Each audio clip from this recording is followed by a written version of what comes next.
Assalamualaikum warahmatullahi wabarakatuh. Innal hamdalillah nahmaduhu wa nasta'inuhu wa nastaghfiruh wa na'udzu billahi min shururi anfusina wa min sayyiati a'malina.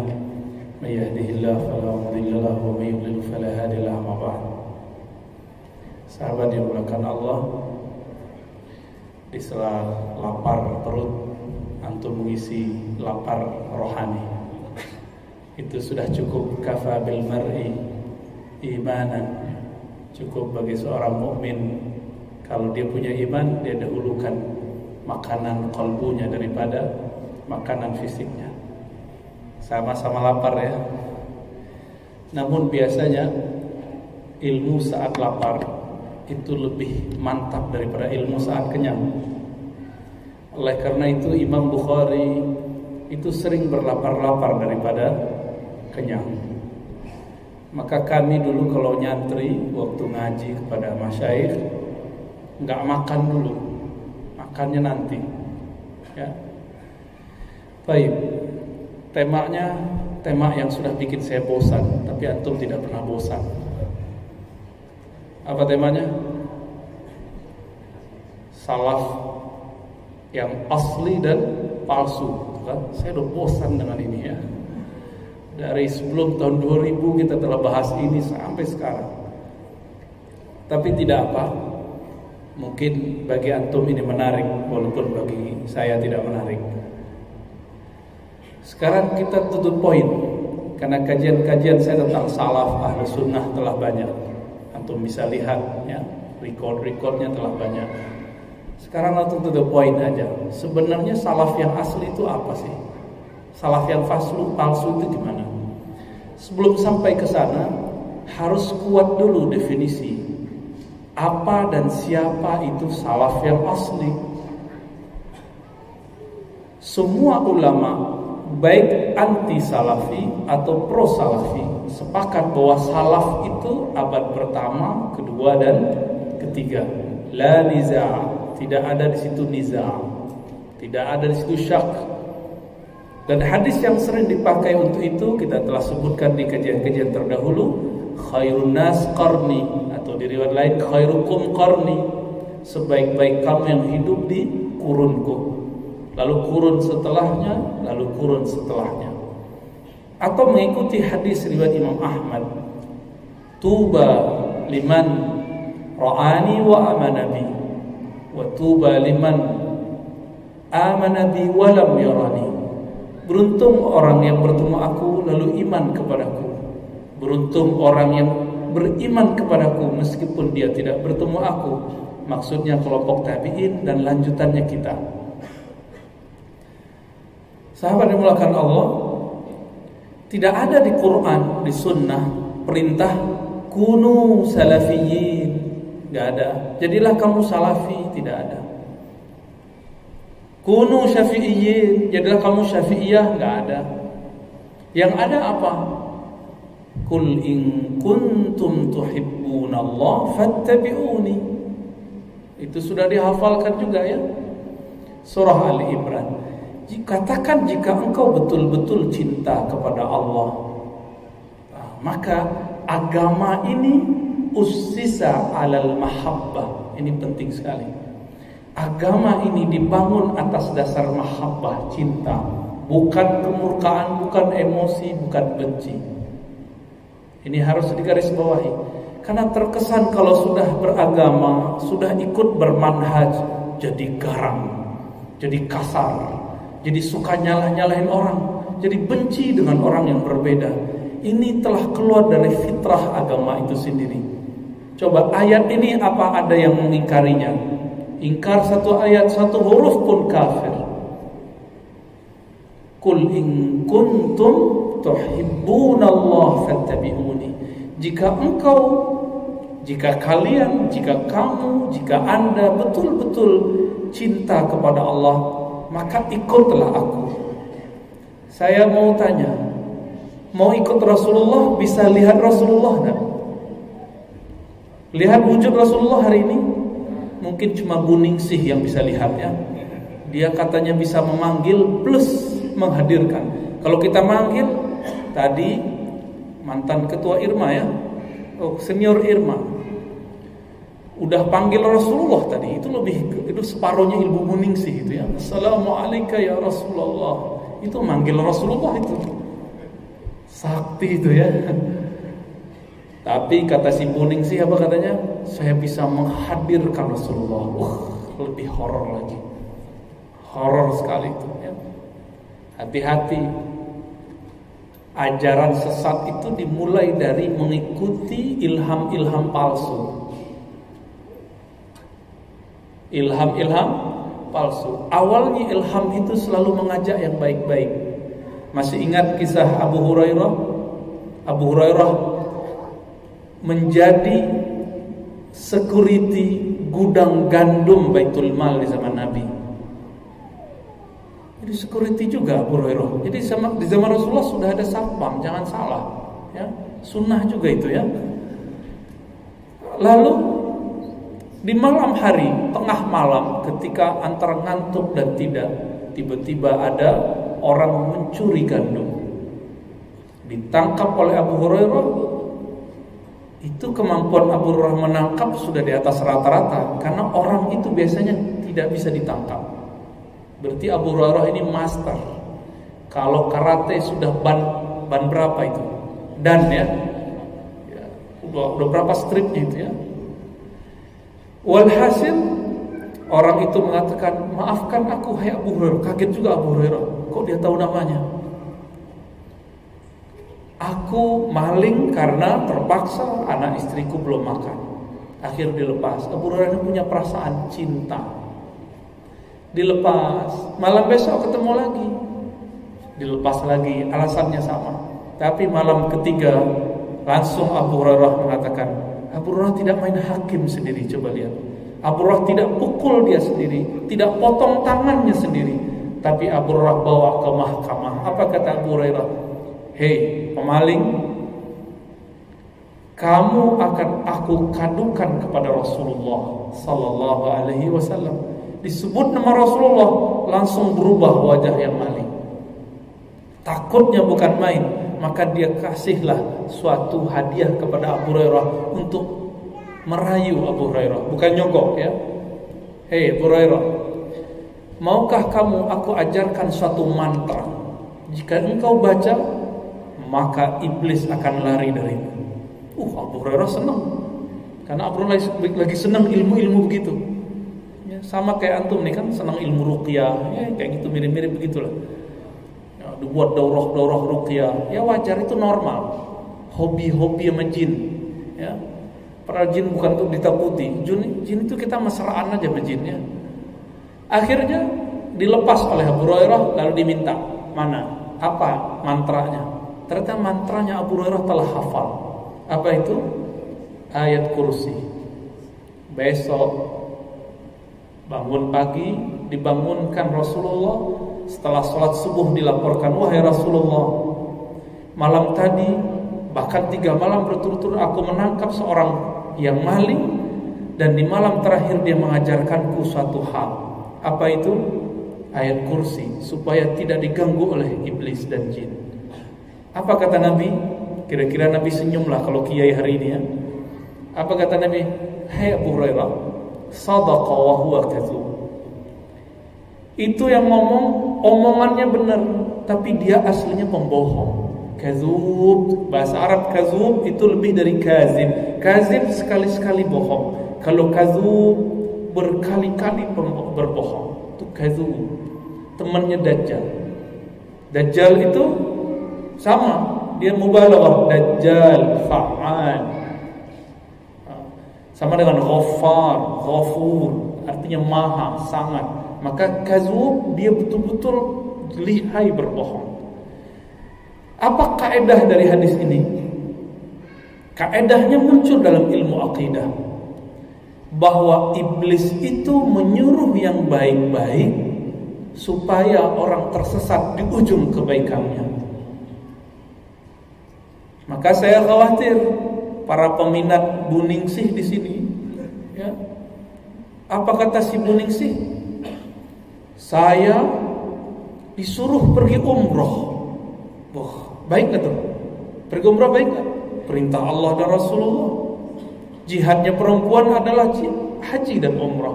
Benar nggak?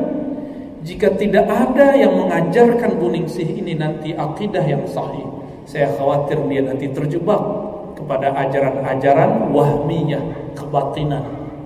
Nah, semoga nanti ada yang menegur beliau, karena di Jawa Timur sana banyak kiai-kiai yang lebih alim, lebih sakti daripada dia. Baik, kembali ke salafi. Ya, salaf dan salafi. Apa sebenarnya pembeda salaf dan salafi? Salaf asli dan tidak asli. Bedanya sederhana. Sangat sederhana. Di masa Rasulullah sallallahu alaihi wasallam telah terjadi perbedaan fikih. Perbedaan fikih apalagi politik. Tapi tidak pernah terjadi perbedaan akidah. Dan di masa Rasulullah perbedaan fikih itu telah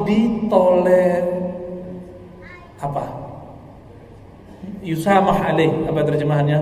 Tasamuh. Rasulullah telah toleran terhadap itu, berlapang dada terhadap hal itu. Contohnya hadis yang sering dibaca oleh para ulama ahli hadis, ketika dua kelompok sahabat Bani Quraidah yang pergi ke Bani Quraidah berbeda pendapat di tengah jalan ketika Nabi berkata, jangan sholat kecuali di suku Bani Quraidah. Ternyata yang pertama, masih ingat? Yang pertama sholat di tengah jalan. Kenapa? Sebentar lagi terbenam matahari. Yang satu lagi mengikuti teks. Apa isi teksnya?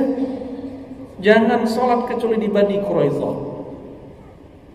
Maka dua kelompok itu muncul di zaman Rasulullah. Ini disebut perbedaan kontekstual dan tekstual kalau di bahasa kampus.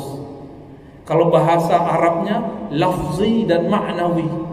Kelompok pertama itu ma'nawi, dia sholat tengah jalan karena dia memahami maqasidnya lafaz Rasulullah. Nah, ini yang disebut ilmu usul fikih hari ini. Ilmu ahlus sunnah. Apa itu? Ilmu maqasidus syariah. Bahwa Nabi jika berbicara sesuatu tidak terfokus kepada lafaz harfiah, tapi ada makna yang dituju beliau. Itulah tujuan dari syariat. Itu tujuan dari syariat. Ketika Nabi mengatakan jangan kamu sholat kecuali di Bani Quraidah, sholat asar, maksudnya buru-burulah kamu, bersegeralah kamu sehingga sampai di Bani Quraidah dapat sholat asar di sana. Tapi kelompok kedua, dia mengikuti harfiahnya. Tidak boleh sholat mau kapanpun, mau pelan, mau telat, mau cepat, tidak ada urusan. Ketika mereka kembali ke Madinah, apa kata Nabi? Orang yang sholat di Bani Quraidah, Nabi katakan asabta sunnah. Dia sholat telah terbenam matahari, sholat asar. Kalau dalam ilmu fikih disebut apa? Masih adakah waktu sholat asar setelah terbenam? Masih ada? Gak ada. Disebut sholatnya apa? Qadaan. Sholat qada. Dia sholat asar tapi qada. Sedangkan yang kedua, apa kata Nabi? Asabta. Kamu benar. Coba lihat perbedaan fikih di zaman Rasulullah. Perbedaan itu ditakrir. Apa arti takrir? Ditetapkan sebagai kebenaran. Dua-duanya benar. Yang pertama, dia sesuai dengan teks hadis. Yang kedua sesuai dengan meaning hadis, makna hadis, disebut maqasid. Sekarang di kampus-kampus keislaman lagi rame kajian-kajian maqasid. Pakar maqasid yang sangat muda, tapi di atas saya juga umurnya, Syekh Yasir Audah, sekarang mengajar di Brunei, orang Arab, bersama dengan guru kami Profesor Dr. Mulyadi Kertanegara, pakar usuluddin, filosof, ahli qalbu, bareng-bareng di sana. Tapi beliau pun mengambil ilmunya dari Syekh Raisuni, Ahmad Raisuni dari Maroko, dan mereka mengambil ilmu dari Al-Imam Al-Mufassir Ibn Ashur, mengembangkan fikih maqasidi, fikih maksud. Tapi itu dibid'ahkan oleh kelompok salafi. Padahal kalau kita mau memahami hadis ini, sebenarnya kalau mau toleransi, salafi itu kelompok tekstualis tadi, sedangkan ulama mazahib, ulama maqasid, guru-guru antum yang di sini kebanyakan mereka pakai hadis lafaz yang kedua itu, bahwa dia mengikuti makna. Ikhwan akhwat fillah, sahabat mulakan Allah. Artinya apa? Perbedaan fikih di zaman Rasulullah dibolehkan. Kalau di zaman Rasulullah dibolehkan, apatah lagi di zaman sahabat Nabi, apalagi di zaman kita sekarang.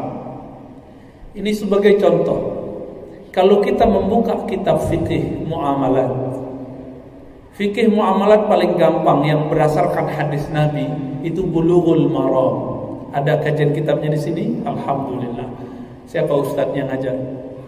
Alhamdulillah. Tuan guru antum semua, Al-Muhaddis Al-Faqih Zulhedri Rais. Ya. Irma, apa namanya? Irma Raya. Antum harus berguru kepada mereka, kepada orang-orang bersanad ini. Orang yang bersanad itu tua walaupun mukanya muda, walaupun umurnya muda. Jadi Buya Zulhendri itu, walaupun antum sebutnya Uzair, saya lebih senang nyebut sebenarnya Ustadz Arnof, Buya ya, Buya. Mereka itu pewaris-pewaris ilmu ini. Mereka itu tua secara rohani, secara pemikiran, meskipun badannya muda. Nah, ikut tua lah ya. Karena tua itu berpaham, benar Pak ya? Tua itu berpaham, lebih tenang, tidak emosional ya. Tapi candanya kuat. Ikhwan akhwat fillah, di Bulughul Maram misalnya disebutkan muamalat di zaman Nabi dan salafus saleh cuma 24. Di situ tidak ada kredit, tidak ada GoPay, nggak ada di situ. Gojek apalagi, ya. Grab apalagi, nggak ada di situ. Tidak ada bukan berarti haram. Maka diperlukan elastisitas memahami fikih, dan Nabi membuka ruang itu. Kenapa? Fikih selalu berubah, tapi syariat tidak pernah berubah. Ini pembeda antara liberal dengan ahlus sunnah. Liberalisme itu dia mulai mencoba merubah yang disebut syariat, sedangkan ahlus sunnah merubah furu' fikih tapi tidak pernah merubah usulnya. Bisa membedakan? Ya. Maka kalau ada orang beda dengan antum, belum tentu dia liberal. Siapa tahu dia lebih alim. Ya. Jangan sampai kejadian kita ulang kisah ahli hadis yang tidak mengenal Abu Hanifah, namanya Hamad bin Zaid. Ketika mendengar kabar Imam Abu Hanifah menolak hadis dhaif, lalu mendahulukan qiyas. Menurut Imam Hamad hadis itu tidak dhaif tapi sahih. Maka kabar yang sampai kepada beliau, Abu Hanifah penolak hadis menggunakan qiyas liberal. Apa kata Hamad? Najasatul ard. Itu najis. Abu Hanifah najis. Nah, ini yang terjadi saat ini. Ketika kita gak paham seorang ulama, kita anggap dia liberal, kita anggap dia Syiah, padahal dia ahlus sunnah. Kita anggap dia najis, kita anggap dia subhat. Apalagi lengkap gelarnya sudah ya, lengkap semua. Allahu Akbar. Ikhwan akhwat fillah, maka ahli fikih paling banyak berbedanya, paling dinamis, berubah. Fikih Syafi'i Indonesia telah berbeda dengan fikih Syafi'i Hadramaut, tapi pokoknya sama. Nggak usah jauh-jauh antara Padang Pekanbaru, habis azan maghrib beda nggak? Orang Padang pakai qaulun jadid. Setelah azan langsung qomat, langsung sholat. Itu kalau maghrib. Qaulun jadid itu fatwa baru Imam Syafi'i setelah pindah ke Mesir.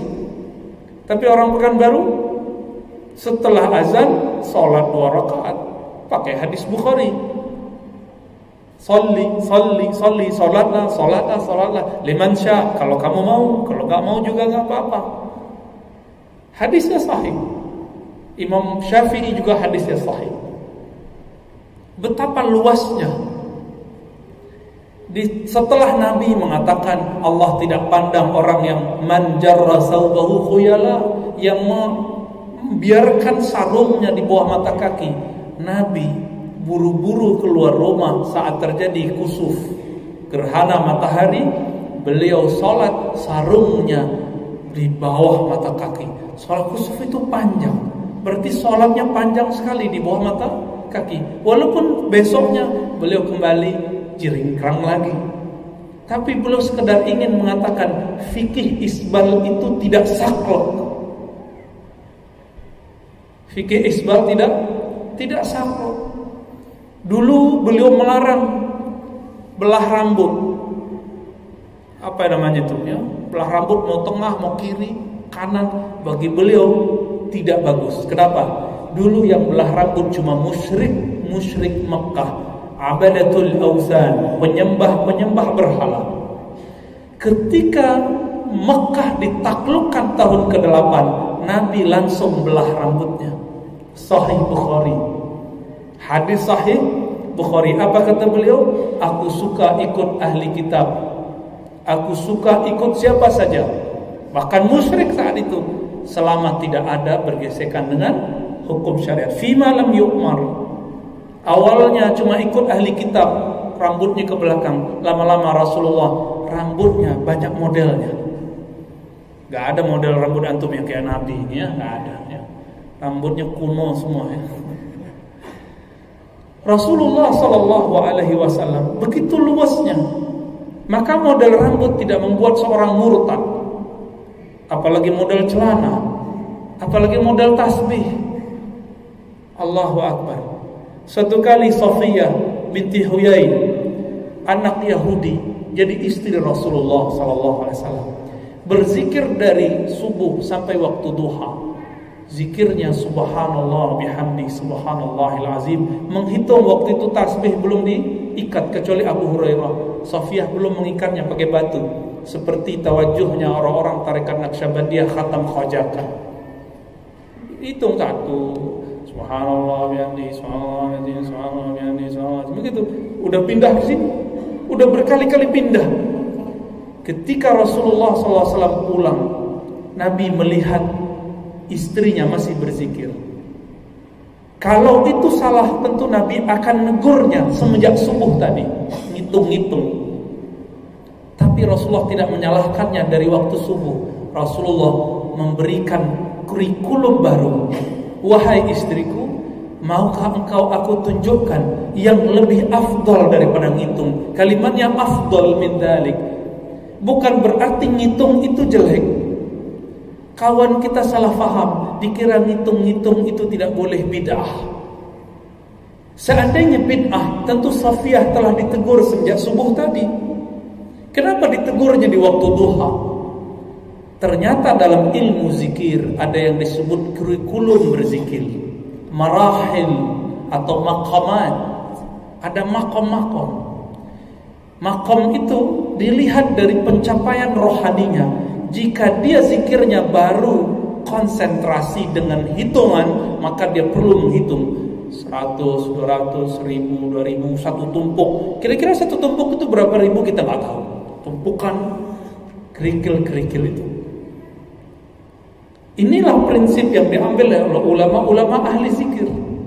Tapi oleh kawan kita, kalimat afdal min zalik diartikan yang ngitung itu bid'ah, yang benar tidak perlu ngitung.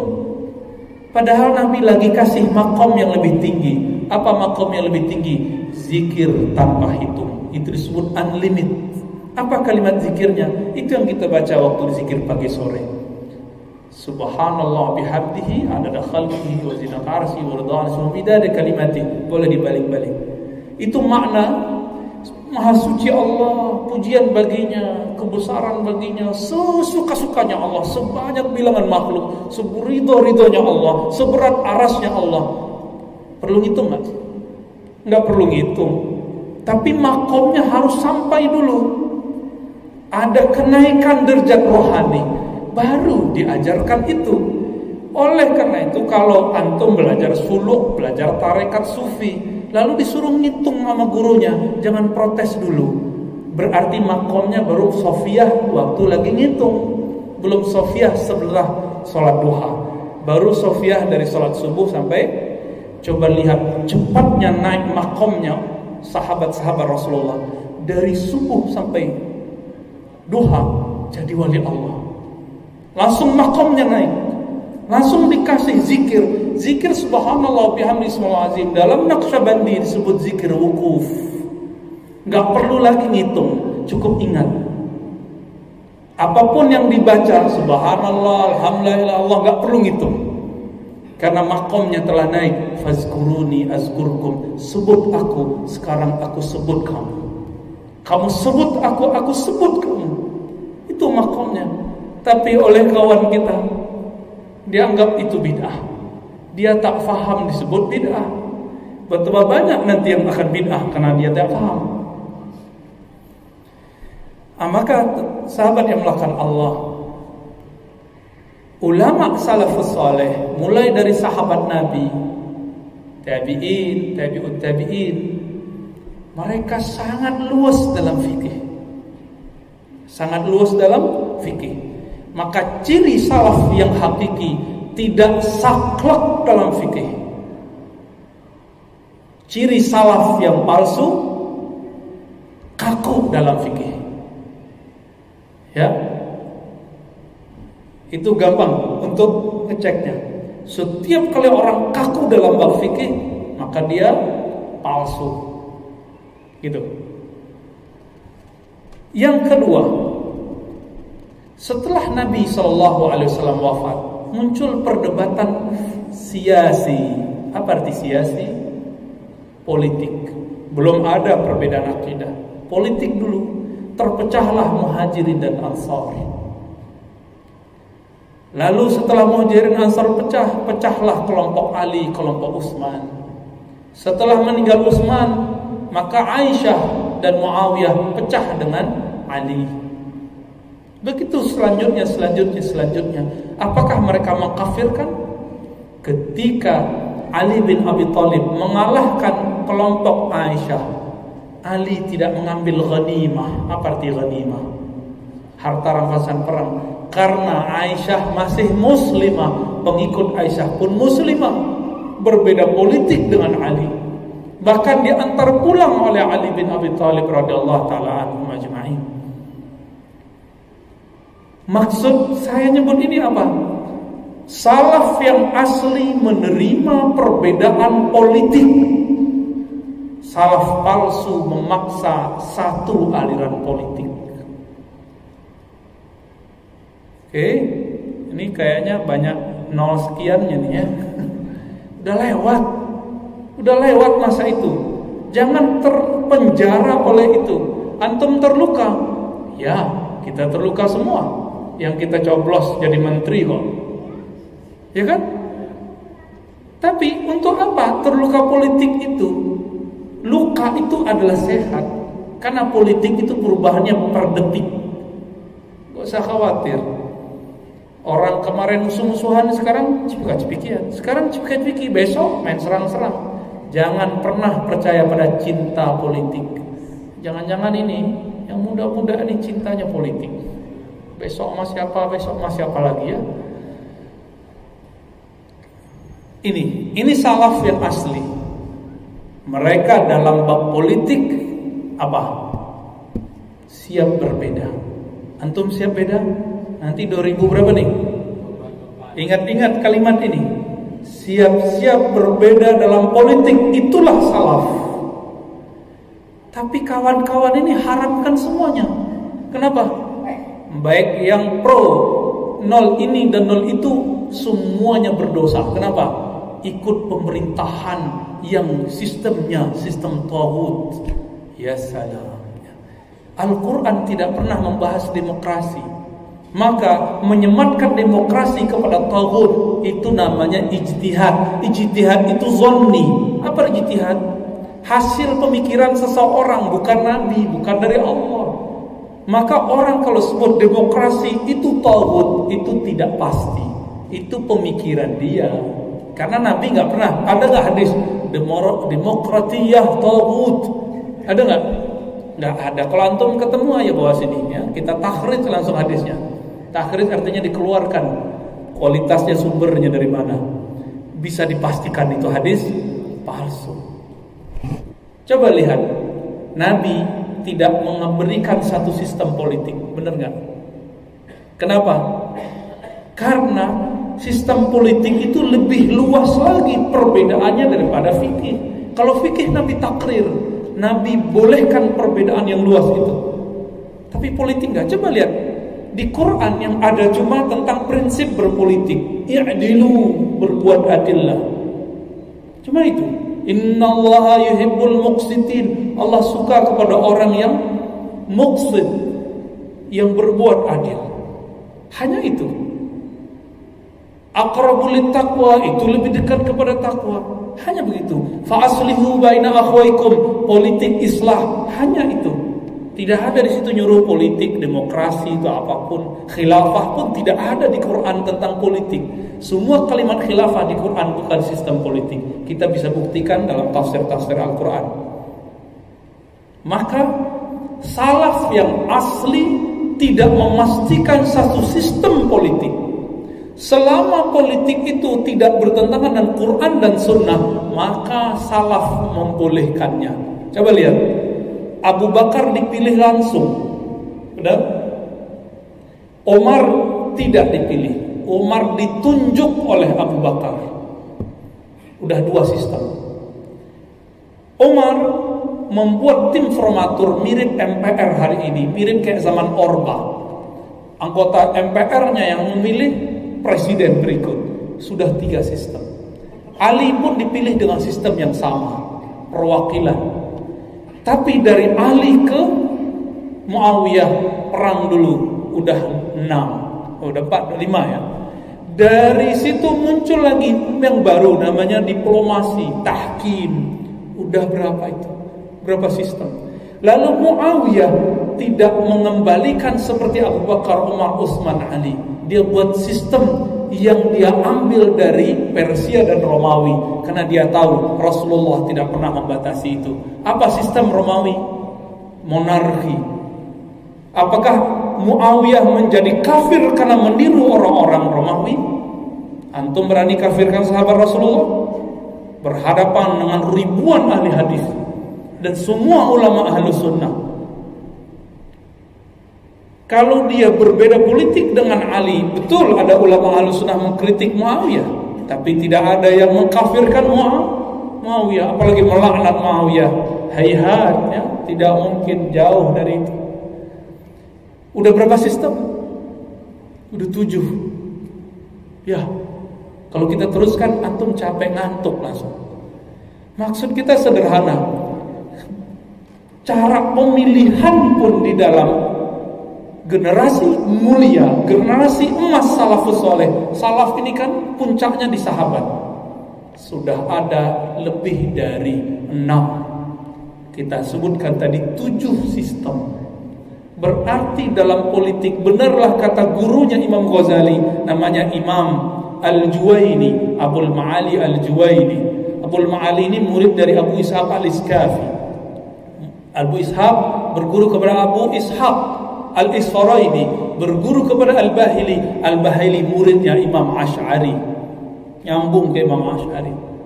Apa kata Imam Al-Juwaini dalam kitab Al-Ghiyasi? Kitabnya agak nadir, mungkin sekarang sudah banyak dicetak, langka kitabnya. Apa kata beliau? Jika dalam fikih ibadat terjadi kelonggaran luar biasa, apalagi dalam fikih siasat, fikih politik, pasti akan lebih longgar lagi. Maka ciri-ciri salafus saleh, mereka menerima perbedaan-perbedaan politik, yang penting tidak melanggar Alkitab dan As-Sunnah. Yang qat'i, kalau yang zanni itu masih diperdebatkan, makna-maknanya yang zanni, ya. Dan yang terakhir ini yang paling parah. Perbedaan yang muncul di kalangan salaf ketika Ali bin Abi Thalib radhiyallahu taala anhu karramallahu wajhah, beliau kalah, muncullah kelompok anti Ali, anti Muawiyah, disebut dengan Khawarij. Khawarij menjadikan kebencian politiknya masuk ke bab akidah. Maka siapapun yang berbeda dengan kelompok mereka, berbeda dengan Allah dan Rasulullah, begitu keyakinan Khawarij, maka Khawarij meletakkan kepentingan politik setara dengan kepentingan akidah. Naruh politik setara dengan akidah.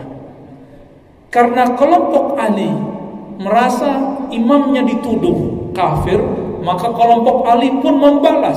Kelompok ini kemudian disebut dengan Syiah Ali. Membalas lagi dan kemudian membuat teori balasan. Apa balasannya? Teori imamah, bahwa imam yang benar cuma Ali, dan imam itu maksum. Tadi turun ke Hasan, ke Husain, terus sampai kepada bawahnya 12 imam. Kelompok ini disebut dengan Imamiyah Itsna Asyariyah. Membalas Khawarij, tapi inti ajaran mereka sama. Apa kesamaan Khawarij dengan Syiah? Sama-sama memasukkan politik ke dalam bab akidah. Ini dosa besar aja mereka. Maka oleh Khawarij dan Syiah beda imam, beda politik, beda iman. Nah, antum mau begitu? Dan di 2019 berapa banyak kawan-kawan, ikhwan-ikhwan, akhwat-akhwat, sahabat-sahabat, ustadz-ustadz ahlu sunnah terjebak Khawarij dan Syiah secara manhaj. Dia tidak Khawarij, dia tidak Syiah, tapi manhajnya, sistem berpikirnya telah terjebak Khawarij dan Syiah. Apa itu? Siapapun yang beda politik denganku, maka dia kafir, fasik, sesat. Na'udzubillah min dzalik. Ini bahaya. Ini bahaya sekali. Maka perbedaan Syiah Khawarij diawali dengan perbedaan politik, tapi ditaruh di bab akidah. Tapi yang selalu korban siapa? Yang selalu korban ulama ahlus sunnah. Yang dibunuh oleh orang-orang Khawarij siapa? Ali. Ali itu simbol ahlus sunnah, karena Nabi menyebutnya babul ilmi, pintunya ilmu. Ilmu ahlus sunnah lewat Ali. Loh Syiah gimana? Ya Syiah ngaku-ngaku. Buktinya mereka gak konsisten dengan imamah. Kenapa? Setelah Ali, Hasan, lalu Husain. Setelah Husain kok gak turun ke anak Hasan, tapi turun ke anak Husain, ya kan? Maka saya gak jadi masuk Syiah. Padahal tadi tertarik karena ada nikah mut'ahnya, ya. Serius, saya baca buku Mutahhari dulu, bagaimana manfaat nikah mut'ah. Lalu di situ diseranglah Umar, dibuatlah hadis palsu, dinisbatkan ke Ali. Seandainya Umar tidak larang mut'ah, tentu tidak ada terjadi perselingkuhan, perzinahan. Begitu, ternyata hadisnya palsu. Jadi mereka betul-betul berani memasukkan hadis atas nama para imam, apalagi ke yang bukan imamnya, ya.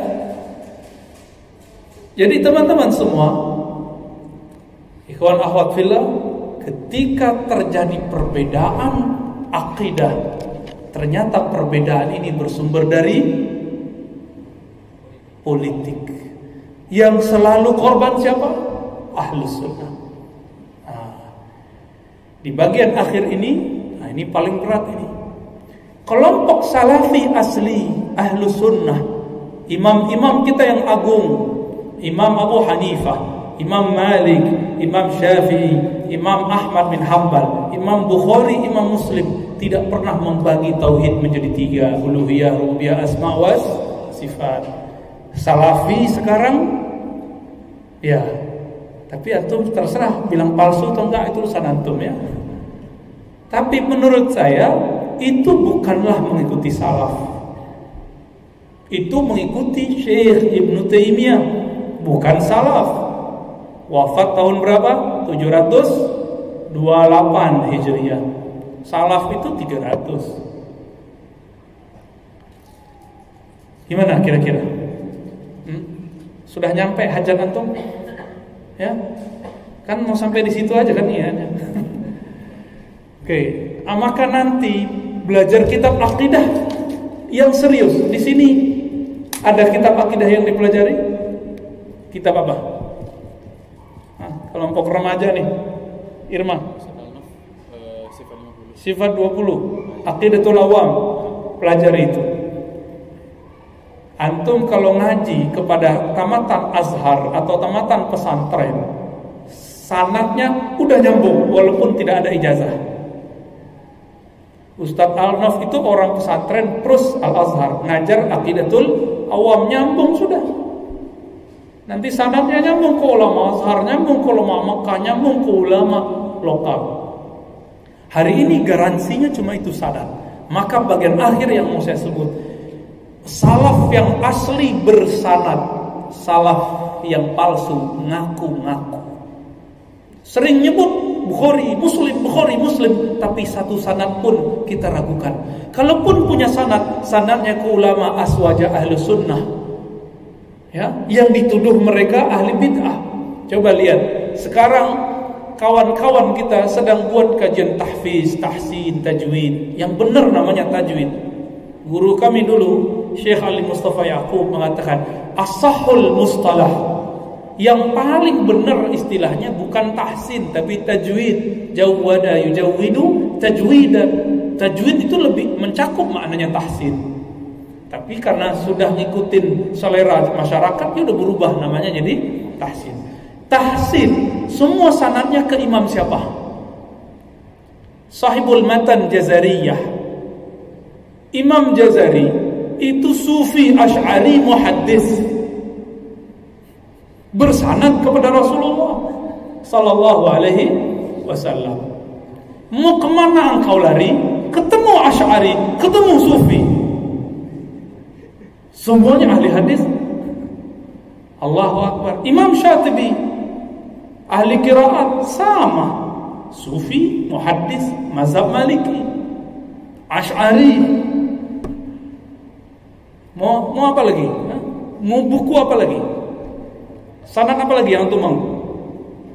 Sanadnya Imam Muhammad bin Abdul Wahhab, pendiri Wahabi. Kemana sanadnya? Sanadnya ke Muhammad Hayat As-Sindi, Asy'ari, bukan, Maturidi, Naqsyabandiyut Thariqah, pensyarah kitab Al-Hikam dan kitab-kitab tasawuf yang lainnya. Gimana kita? Ya? Mau lari kemana? Apakah ini hoax? Kita bisa buktikan. Semua biografi Syekh Muhammad bin Abdul Wahhab menyebutkan nama Muhammad Hayat As-Sindi. Dan Imam Muhammad Hayat As-Sindi punya kitab sanad, itu bisa di-download. Bisa di-download sanad beliau. Di situ disebutkan, aku Naqsyabandiyut Thariqah, akidah Asy'ari Maturidi. Maturidi lebih pas karena beliau bermazhab Hanafi. Mau lari kemana? Sudah ya, sudah sampai hajat. Maka kesimpulan besarnya, akidah Ahlus Sunnah salaf yang asli, mereka luas dalam fikih, lebih lapang dada dalam bab politik, tapi mereka tidak buat-buat bid'ah dalam akidah. Mereka tidak buat-buat pembagian-pembagian yang tidak penting, yang tidak ada kaitannya dengan ulama salafus saleh. Adapun pembagian uluhiyah, salbiyah, ma'nawiyah, itu cuma istilah. Sebenarnya itu tidak dibagi. Itu hanya pengistilahan ketika Al-Imam Sanusi menulis kitab yang mempermudah santri-santri. Sampai zaman Imam Ghazali tidak ada penyebutan itu. Tapi isinya sama, sampai ke Imam Abu Hanifah, isi akidah itu sama. Imam Tahawi isinya sama. Insya Allah bulan depan saya akan terbitkan buku Aqidah Salaf Imam Tahawi. Di situ ada pengantar ulasan beda Salafi dan Salafiyah. Dan di situ ada teks Imam Tahawi, Imam Salaf dan akidah beliau. Silakan nanti antum cari siapa yang jual, karena saya tak jual. Ya. Allahumma sholli ala Muhammad wa ala alihi wasajmain. Apalagi? Ada yang mau tanya jawab? Udah lapar ya. Nanti tanyanya ntar malam aja ya. Ntar malam kita ada kajian Sunan Mustafa maghribnya. Ya, antum lihat sendiri, saya nggak tahu ya. Nanti, mau tanya juga Pak, ya boleh. Bismillah.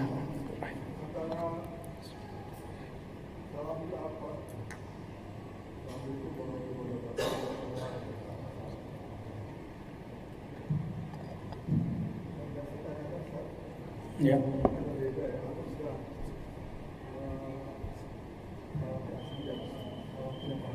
Ya, itu istilahnya orang-orang Riau gitu ya.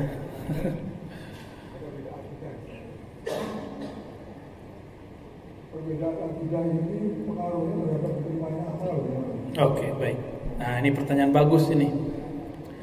Ulama Ahlus Sunnah, Aswaja, Asy'ari dan Maturidi punya kaidah emas, kaidah zahabiyah.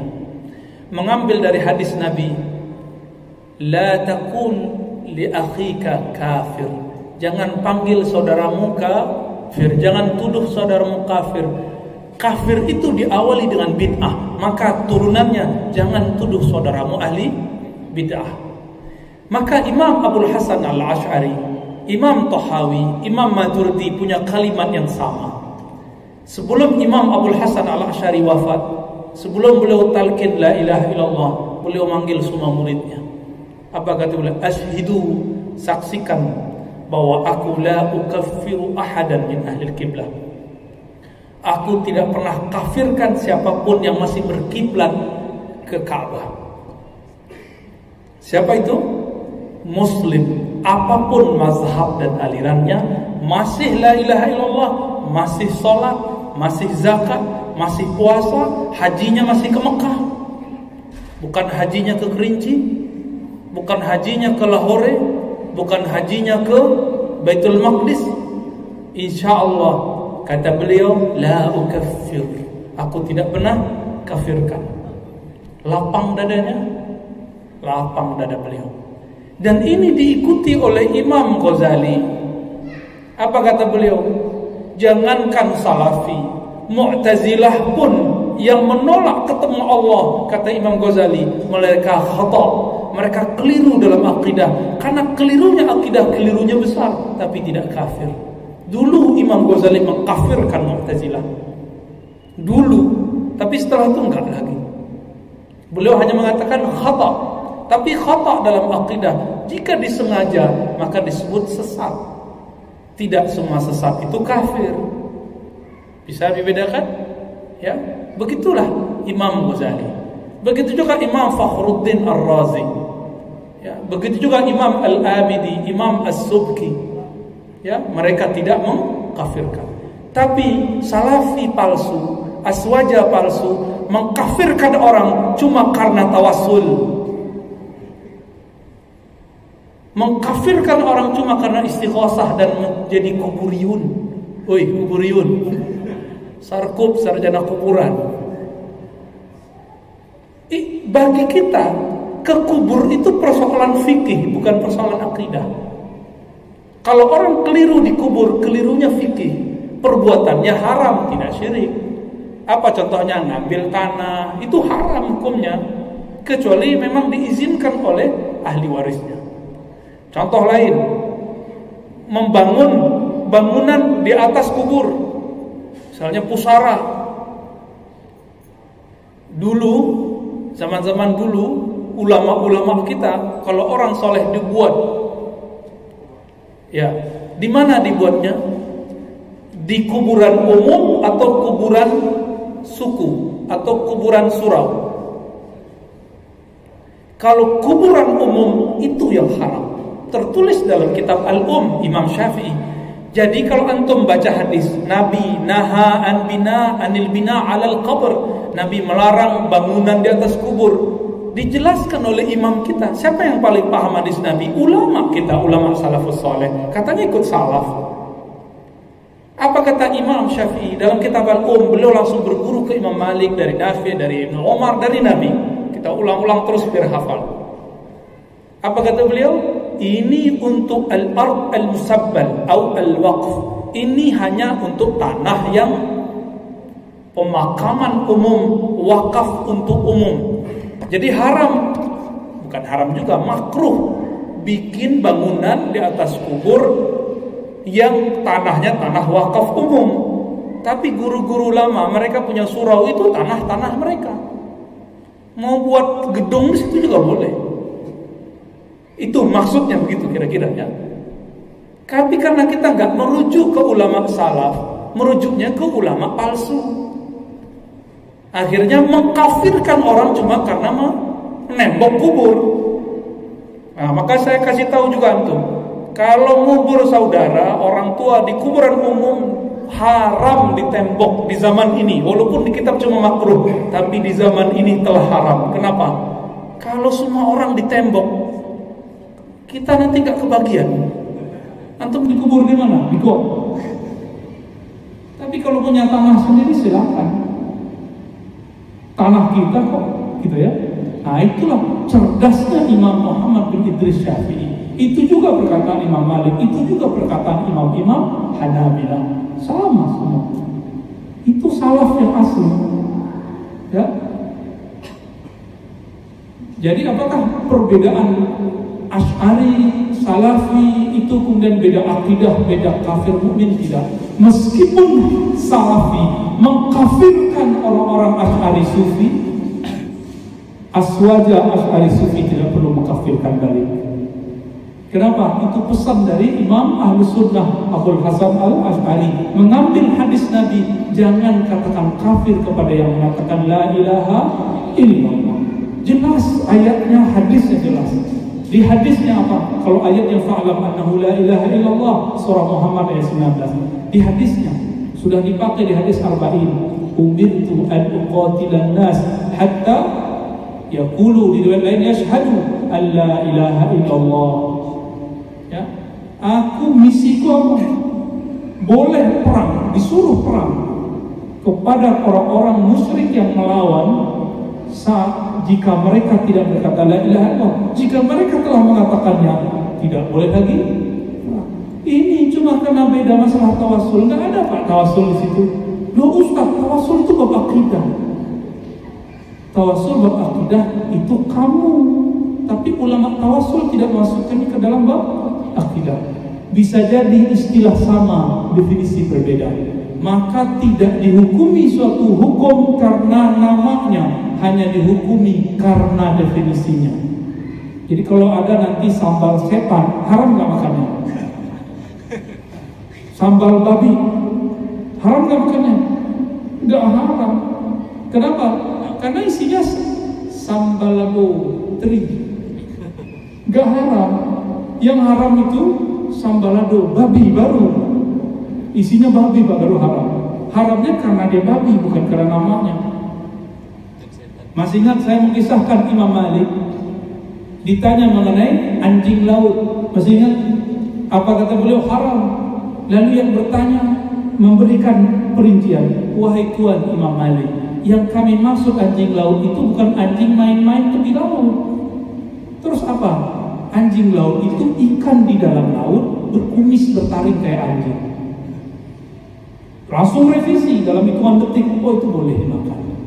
Maka al-hukmu bil ismi mamnu, menghukumi sesuatu dengan namanya, sekadar namanya haram, itu mamnu, terlarang.